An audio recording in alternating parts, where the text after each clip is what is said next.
Alright, what's up guys? Welcome back to another video. Today I'm going to be test fitting the engine into the E30, and hopefully it sits better this time, because the last time that I test fitted it with these engine mounts, the other one is different. It's like a circular one, so it did sit in a weird position and it was a little bit too close to the passenger side frame rail, where at least the headers, those just really closed and it just looked like it didn't fit and it wasn't in the proper position. So hopefully with these new poly mounts that I got from Garagistic will do the job and position it correctly. If not, it's probably going to be the metal engine mounts for the actual engine itself. So yeah, we're just going to test fit it today, check for clearance for the booster, for that back linkage piece. I'm going to check for clearance for the AC. I know I'm going to have to cut into the frame, so I'm just going to see where it's probably going to line up to. I don't have an AC compressor on this engine just yet. I need to buy one, but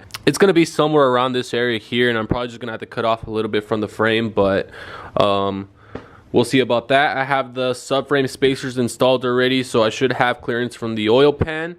And I think that's all I need for clearance. So let's get the engine on the hoist and let's get this thing into the car.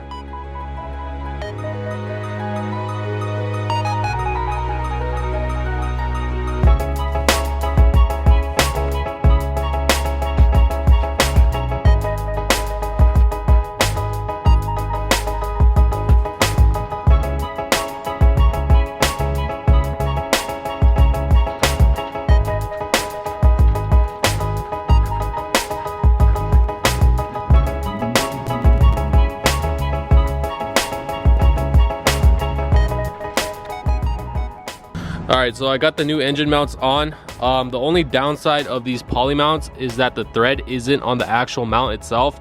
Like if you guys look at the stock one, the thread is actually on the engine mount, and this one uses a bolt and nut to secure it to the subframe.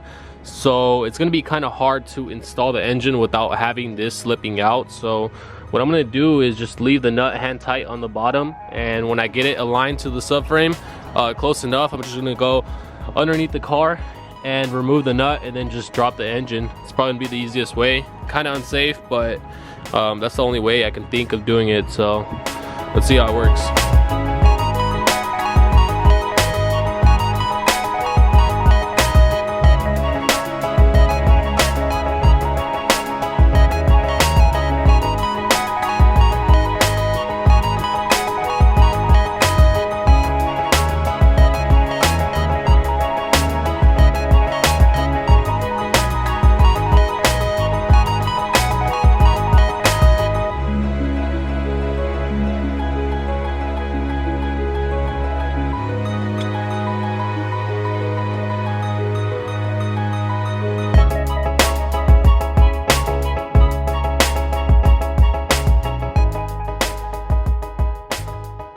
Alright, what's up guys? Today I'm going to show you guys the test fit of the M62 in the E30. So yeah, I did struggle quite a bit to get the engine in, but I still managed to sit it in there by myself. So now I want to show you guys all the clearance issues that I ran into. Not so much, nothing too crazy. It looks pretty good. It's positioned really nice. Before, when I test fitted it with these stock motor mounts that were different on each side, the engine was sitting a little close to the left hand side. More importantly, like the headers were hitting the passenger side frame rail. They're still hitting, so what I'm going to do is upgrade the headers to the 4-to-1s from the M62 TU, and I believe you get these off an X5 and the later model E39s, and I think they have better clearance from the frame rail. I believe these are M62 B44 headers 4-to-2, so upgrading that should give me the clearance that I need for the passenger side frame rail. On this side, the clearance from the brake booster is pretty nice. The last time that I did the test fit with the other motor mounts and with the previous brake booster setup, the cylinder head was hitting the brake booster, but if you guys look at that, now I got some significant clearance with the new brake booster setup, so that's pretty cool. The only two issues that I ran into on this side are gonna be the oil filter housing and the bracket for that back piece over there. So with the oil filter housing, it looks like these hoses are oriented to come to like this corner over here. So I believe whoever had this swap before me on an E30 had this mounted somewhere in this corner here, so they probably didn't have the brake booster set up. They probably did like a manual brake setup, and they had this mounted in this corner. So what I want to do with this is mount it in front of the cylinder head, because I think that's going to be the best position for it, because on this side over here the power steering is going to be there. We already got the brake booster in the way, so I think the best position for this is to mount it like the M60 has it, which is in front of the cylinder head by the top radiator hose. Yeah, I'm gonna try to get it positioned there. I think I'm gonna have to get some new hoses, and the bracket for the brake linkage system is a little too close to the cylinder head for my taste. It's about like a centimeter from there, so I'm assuming it's not gonna be enough clearance, because we still need to add the weight of the transmission. So if I put some weight on this, I'm pretty sure it's going to bring it down just a little bit to where it's going to hit. And even if it does clear, it's not going to be enough clearance, because whenever the car is running, and especially when it's under torque, the engine is going to be kind of rocking back and forth type thing. So it is going to be banging on it. So what I'm going to do is probably cut off just a little bit from that corner right there. And if I really have to, I'll just cut it where I welded it, and just cut off maybe about 1/4 of an inch, and then just re-weld it. And I think that should be the clearance that I'm going to need for that. So not too much of an issue going on with that plaque, either with the oil filter. It's just really small problems at this point. Upgrading the headers to the X5 ones, I am going to have to modify them, but yeah, it's not really a big deal.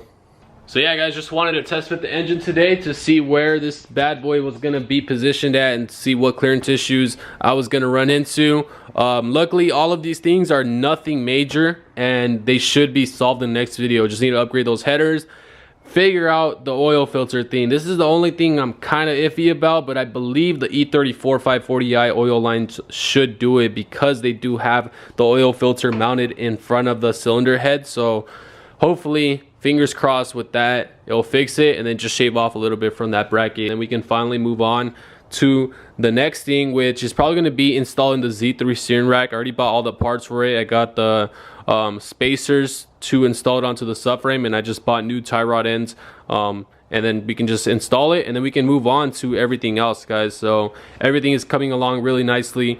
Engine sits really nice. On that note, I'm gonna end today's video right here. Just wanted to throw this beast in to see where it was gonna be at. Man, it looks pretty good. So make sure you guys stay tuned for the Z3 steering rack install, and we can finally move on to everything else, guys. I'm stoked to finish this build. So make sure you guys leave a like for me, comment down below, subscribe, and I'll see you guys in the next one. Peace out. Just wait for me. If you can't, you won't see